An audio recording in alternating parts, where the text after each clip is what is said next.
네, 최근 광주시가 변화에 한 발 앞서 선도적으로 새로운 길을 개척해 2021년을 누구도 따라올 수 없는 광주의 시간으로 만들겠다는 포부를 거듭 밝혔습니다. 이에 인공지능 중심 도시, 광주형 일자리, 그리고 탄소 중립 에너지 자립 도시, 이른바 광주형 3대 뉴딜을 속도감 있게 추진해 나갈 계획인데요. 오늘 인더 시사 시간에는 조인철 광주광역시 문화경제부시장과 함께 광주형 3대 뉴딜 추진 상황과 향후 계획을 들어보겠습니다. 조인철 부시장님, 안녕하십니까? 안녕하십니까? 지금 광주가 야심차게 지금 모두에 말씀드린 광주의 시간을 올해 만들겠다라고 했는데, 그중에 먼저 하나하나 얘기해 보겠습니다. 첫 번째, 디지털 뉴딜, 인공지능에 대한 얘기를 여쭈겠죠. 얼마 전 4일이죠. 광주 인공지능 시대를 열 국가 인공지능 데이터 센터 투자 협약 및 착수식이 열렸습니다. 네. 먼저 이 AI를 기반으로 한 디지털 뉴딜 어떻게 좀 잘 진행되고 있습니까? 어떻습니까? 디지털 뉴딜의 핵심 사업은 인공지능 융합 집적단지 조성 사업입니다. 지난해 2019년 국가 중앙정부에서 각 지자체별로 한 개의 대표적인 사업들을 지원해 예타 면제를 통해 지원해 준 바 있습니다. 지역별로 어디가 뭘 잘할 거냐 하면서 예타 면제 좀 네, 말씀하시죠? 그렇습니다. 네, 그걸로 했는데 광주는 다른 도시들과 달리 다른 도시들은 대부분 SOC를 신청했었습니다. 그런데 저희는 인공지능을 선택해서 예타 면제를 받아 집중 지원하고 있고요. 네.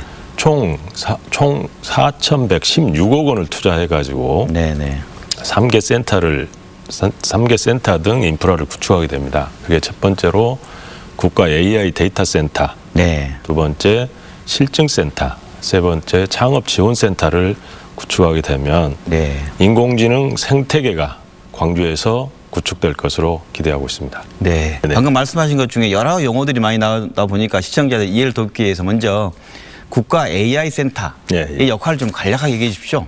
국가 AI 데이터 센터는 4차 산업혁명 시대의 핵심인 데이터를 가공하고 유통할 수 있는 기본 플랫폼 역할을 하게 될 겁니다.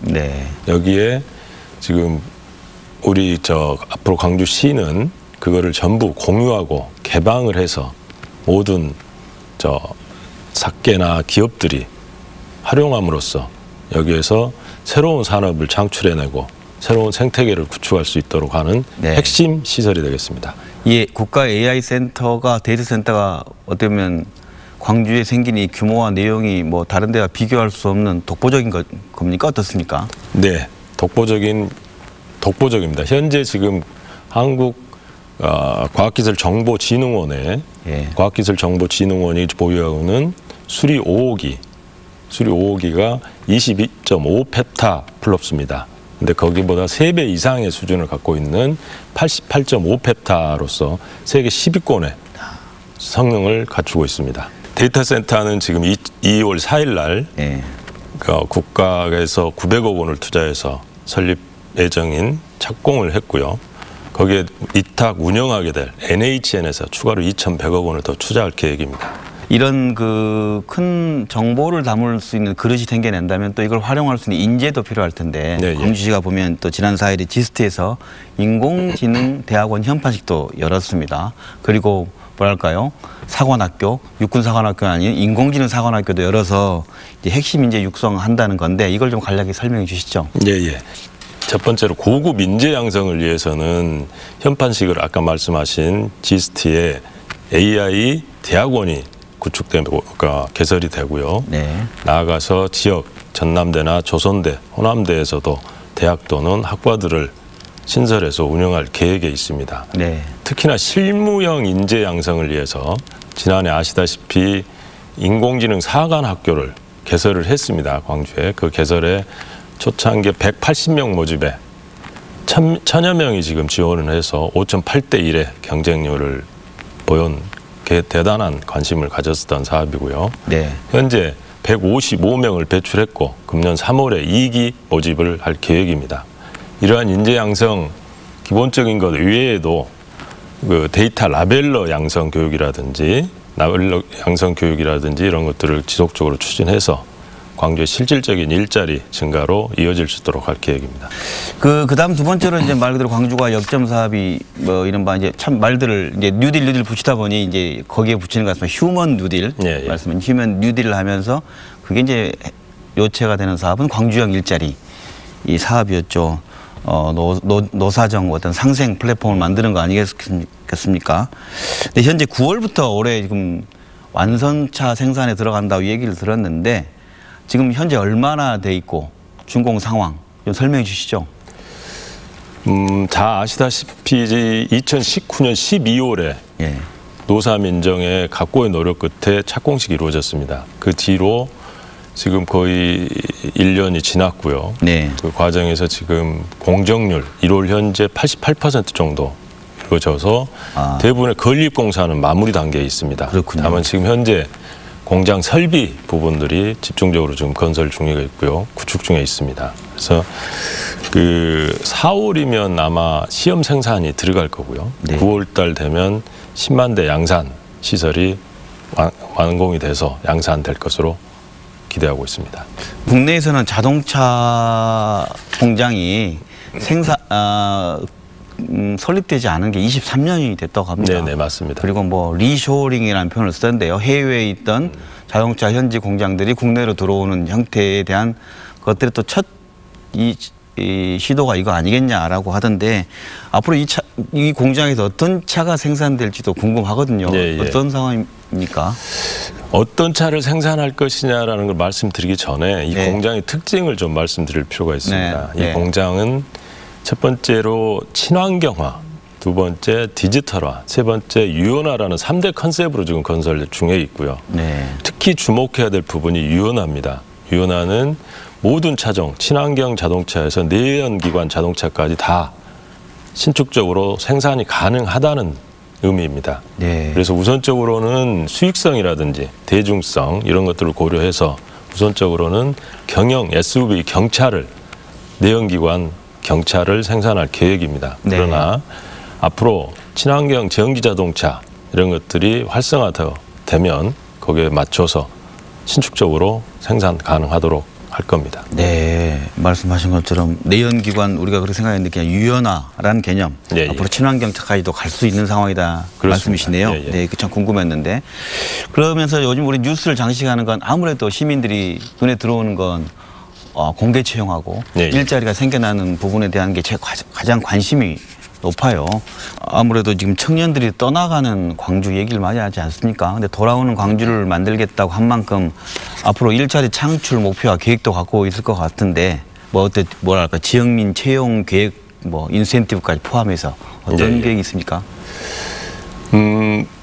광주형 일자리라고 하는 GGM만으로는 직접 일자리가 한 1000명 정도에 불과합니다. 사실은 그거에 불과한 거고 그걸로는 그 광주형 청년이 돌아오는 이런 거를 완성하겠다라고 하는 건 욕심이라고 생각합니다. 그래서 저희가 생각하는 거는 GGM을 통해서 생태계가 구축이 돼야 된다고 생각하고 있고요. 거기에는 이제 각종 부품 업체들이 정성화 들어와서 투자 유치와 같이 어울려서 생태계가 구축이 된다면 간접적으로 1만 명 이상이 아마 채용이 될 것으로 생각합니다. 그래서 저희도 그 생태계 구축에 더욱더 만전을 기해서 지원할 계획입니다. GGM에 1000명, 하지만 주변에 부품 클러스터 같은 거 포함해서 결국 10,000명 정도 채용되는 걸 기대하고 추진하시겠다는 거네요. 참 그런 상황이 왔으면 정말 좋겠다는 생각이 들고 꼭 기대하는 방향으로 되길 바랍니다. 뭐 하지만 걱정되는 부분도 있어요. 최근에 또 뉴스를 보면 모터스 자동차 공장 조성 과정 중에 산재가 또 발생하고 또 임금체불 논란도 있었습니다. 뭐 개선 방안도 필요할 것 같은데 어떻습니까? 하여튼 불미스러운 일, 절대 일어나서 안 될 일들이 최근에 GGM 동장에서 2건의 사망사고가 발생을 했고요. 그 과정에서 공사가 중단됨에 따라서 일부 임금체불이 일어나는 현상이 있었습니다. 이런 것들은 절대 일어나서는 안 될 일이라고 생각하고요. 특히 사망하신 분들의 유가족이나 이런 분들께 심심한 위로를 말씀을 드립니다. 다만 이런 일들이 다시는 일어나지 않도록 관계 기관들과 협력을 해서 방안을 마련하도록 하겠습니다. 네, 알겠습니다. 그 광주형 일자리를 얘기하면서 임금은 좀 낮추되 뭐랄까요, 복지 임금이라 그렇습니까? 어떤 그 아파트를 제공하거나 어린이집을 제공해서 노동자들에게 그 복지 지원을 통한 임금 보전을 통해서 맞추는 모델들이라고 이제 들어왔는데, 최근에 이런 것들이 좀 임대주택 건립이 좀 늦어진다라든가 이런 얘기들이 나옵니다. 그렇게 되면 이 사업의 의미가 퇴색되는 거 아니냐라는 걱정도 있는데 어떻습니까? 예, 맞습니다. 그 광주형 일자리의 최대 핵심은 적정 임금을 주는 대신에 사회적 임금에 해당되는 주거라든지 복지 지원이 함께 포함되는 개념이라고 볼 수 있습니다. 네. 저희 시에서도 그 주거 지원을 위한 배후단지 조성 사업을 이미 추진하고 있습니다. 그러나 아시다시피 각종 인허가 절차 등 행정 절차들이 진행이 오래 걸리고 또 건립공사에도 오래 걸리는 그런 단점이 있습니다. 그래서 좀 더 일찍 시작했어야 됨에도 불구하고 못한 것은 좀 그렇습니다만은 지금 그 추진 중에 있고요. 다만 우선적으로 임대주택을 저희가 기존 임대주택을 네. 확보해서 근로자들이 주거에 불편이 없도록 지원할 계획입니다. 그래서 최근에 LH공사나 광주도시공사 등과 그 협의를 통해서 이미 400채 임대주택을 확보했습니다. 예. 그래서 GGM의 채용 계획에 따라서 저희가 차질 없이 지원할 수 있도록 하겠습니다. 네. 시행정도 복잡하게 얽혀 있어서 네. 어느 부서, 이제 우리 흔히 말하는 국간 칸막이도 있는데, 광주형 일자리 협업팀을 가동했다는 건 이런 문제를 좀 해결하기 위한 겁니까? 어떻습니까? 맞습니다. 그래서 최근 제가 중심이 돼서 그 시청 내 8개 부서와 네. 그다음에 외부 또 도시공사나 주택공사 등을 포함해서 4개 기관 등을 해서 13개 기관으로 협업팀을 구성을 했습니다. 아시다시피 광주형 일자리는 아직 가보지 않은 길이고요. 네.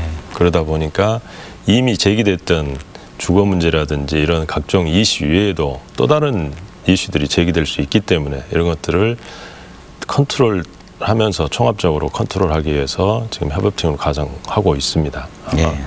협업팀이 정상적으로 잘 가동이 되면 이런 문제들을 선제적으로 능동적으로 대응해 나갈 수 있을 것으로 기대합니다. 네.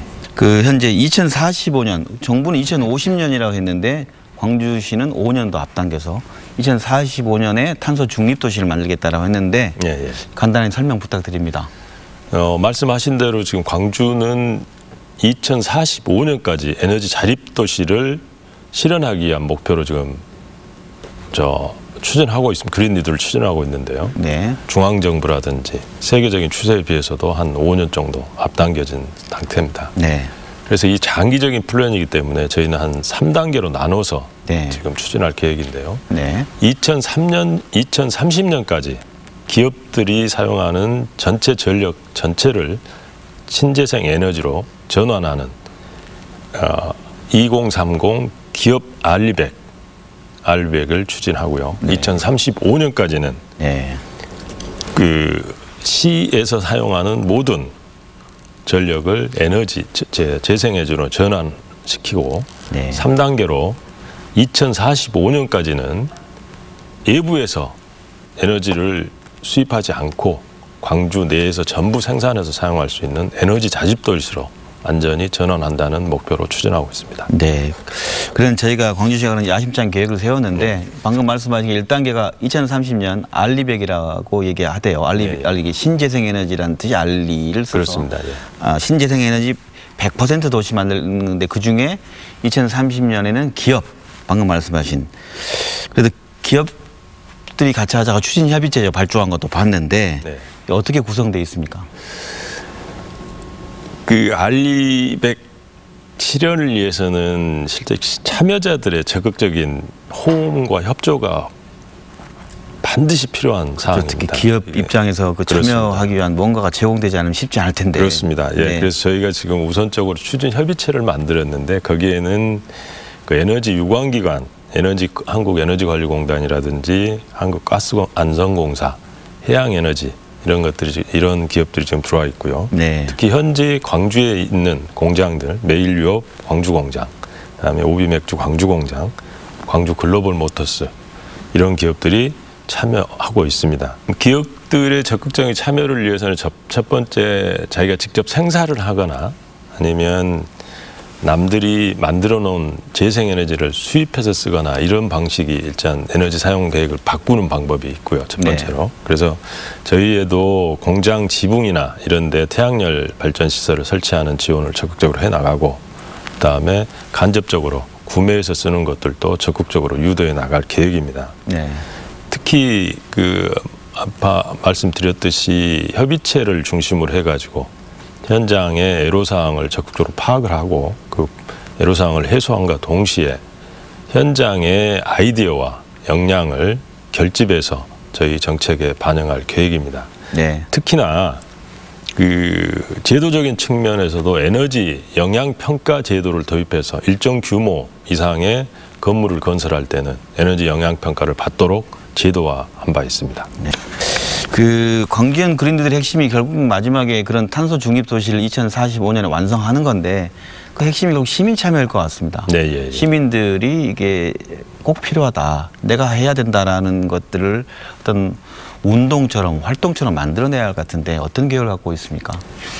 그래서 지금까지 시에서는 탄소 중립 추진단이라는 것을 출범을 시켜서 이거를 시민이라든지 아니면 전문가들 참여를 유도해 왔었습니다. 근데 이거를 보다 확대 개편을 했습니다. 그래서 2045 탄소 중립 도시 추진위원회를 예. 2월 25일 본격적으로 출범시킬 계획입니다. 예. 거기에 추진단이 실무 역할을 하게 되고 그다음에 시민 사회단체 105개 사회단체가 참여하는 기후위기 비상행동이 옆에서 지원을 할 거고 네. 그다음에 의회 쪽에서는 그린딜 특별위원회를 구성해서 저희와 협업을 하도록 할 계획입니다. 또한 시민 햇볕발전소를 설립을 지원하거나 해서 시민들이 네. 직접 전력을 생산해서 쓸 수 있도록 저희가 지원을 해 나갈 거고요. 더 나아가서는 작년에 저희가 그린에너지 저장장치 규제자유 특구로 지정을 받았습니다. 이거는 시민이나 기업들이 직접 전력을 생산해서 비싸게 팔고 싸게 사서 사용할 수 있도록 하는 이런 제도이기 때문에 더욱더 활성화될 것으로 생각합니다. 네, 지난해 6월 울산과 함께 광주가 경제자유구역으로 지정됐습니다. 경제자유구역청도 개청했고 이 청이 하게 될 역할이 할까요? 어떤 겁니까? 지금 작년 6월에 빅그린 산단, 그다음에 첨단 3지구, 그다음에 에너지밸리 일반 산단과 국가 산단 등 4개 지구 132만 평 정도가 경제 자유구역으로 지정이 되었습니다. 네. 경제 자유구역으로 지정이 됐고 거기를 총괄 관리하고 거기에 투자 유치를 적극적으로 해 나갈 그런 이제 추진체가 바로 경제 자유구역청이라고 볼 수 있습니다. 그래서 1월 27일 날 정식적으로 개청식을 가졌고요. 외부에서 투자유치 전문가를 청장으로 모셔서 지금 활동을 하고 있습니다. 예. 특히 1월 27일 날 일본의 상그릴라 메디칼 의료 분야 투자유치 협약을 체결하는 첫 번째 성과도 거둔 바 있습니다. 예를 들어 어떤 기업이 수도권에서 AI 관련된 걸 하고 싶기도 하지만 예. 광주의 경제자유구역에서는 여러 가지 규제나 세제 혜택이나 이런 걸 줘서 더 올 수 있는 그런 조건을 더 좋게 하는 그런 의미 역할을 하게 되는 겁니까? 그런 역할도 큽니다. 그래서 경제자유구역이 기본 취지는 네. 다른 지역에 비해서 법인세라든지 아니면 지방세라든지 각종 세제 혜택과 그다음에 투자유치 보조금 등을 지원을 해서 기업의 비용을 낮춰주는 그래서 기업들이 적극적으로 투자가 일어날 수 있도록 하는 데 큰 의미가 있습니다. 네, 그렇게 말씀하시니까 상상이 되는데 판교나 분당에 있는 AI 관련된 기업이 광주에 여러 가지 세제 혜택이 있으니까 가보겠다 고민할 수 있을 텐데 네. 경제자유구역 지정됐으니 근데 그것만으로 될까라는 생각이 듭니다. 네, 네. 수도권이 갖고 있는 여러 가지 인적 인프라가 좋고 교통 환경이 좋고 그래서 정부나 정치권에서 이것보다 더 나은 뭔가 전폭적인 지원도 좀 필요할 거라 생각되는데 어떻습니까? 그래서 이제 여러 가지 국가균형발전위원회에서 국가균형발전 차원에서 여러 가지 시책들을 좀 고민하고 있는 것으로 알고 있습니다. 네. 알고 있습니다만은 저희 광주 같은 경우는 지금 AI 중심 디지털 뉴딜의 지금 성과가 나타나고 있다고 보고 있습니다. 그게 저희 최근에 지금 저희 보시면 70여 개의 기업과 지금 MOU를 체결을 했고 네. 거기에서 한 40여 개의 기업은 이미 사무소를 개설을 하거나 그다음에 법인을 설립한 바 있습니다. 저희가 이제 실무적으로 저희 실무자들의 이야기를 들어보면 가장 큰 변화가 네. 작년 1월에는 저희가 기업을 유치하기 위해서 적극적으로 저희가 구애를 하고 뛰어다니고 반면에 상대방은 냉담했던 그런 분위기였다고 합니다. 근데 하반기로 넘어오면서 각 기업들이 이제 찾아오는 저희가 직접 물론 가기도 합니다만은 많은 기업들이 문의하고 찾아오고 있는 이런 분위기 전환이 큰 의미가 있다고 봅니다. 네, 뭐 싹이 트고 변화의 모습이 우리가 달려가지 않았는데도 오는 것이 보인다. 그렇습니다. 그중에 정말 우량하고 예. 지역에 큰 파급 효과가 줄 수 있는 것도 왔으면 하는 기대를 갖습니다. 예, 예. 네, 오늘 그 부시장님 끝으로 앞으로 그 광주형 3대 네. 뉴딜을 추진해 나가는 데 있어서 남은 과제랄까요? 그리고 또 뭐 시민들에게 당부하고 싶은 말씀 한 말씀 부탁드리겠습니다. 3대 뉴딜은 시 혼자서는 절대 할 수 없는 상황입니다. 시에서 가진 재원이라든지 이런 것들은 한계가 있기 때문에 결국은 재원 확보가 무엇보다도 가장 중요하다고 생각하고요. 그 재원 확보의 상당 부분은 국비에 의존할 수밖에 없는 상황입니다. 그래서 저희가 그 여러 가지로 사업을 구체화하고 타당 필요성이나 이런 것들을 구체화해 나가면서 중앙정부와 적극 협조해 나갈 거고요.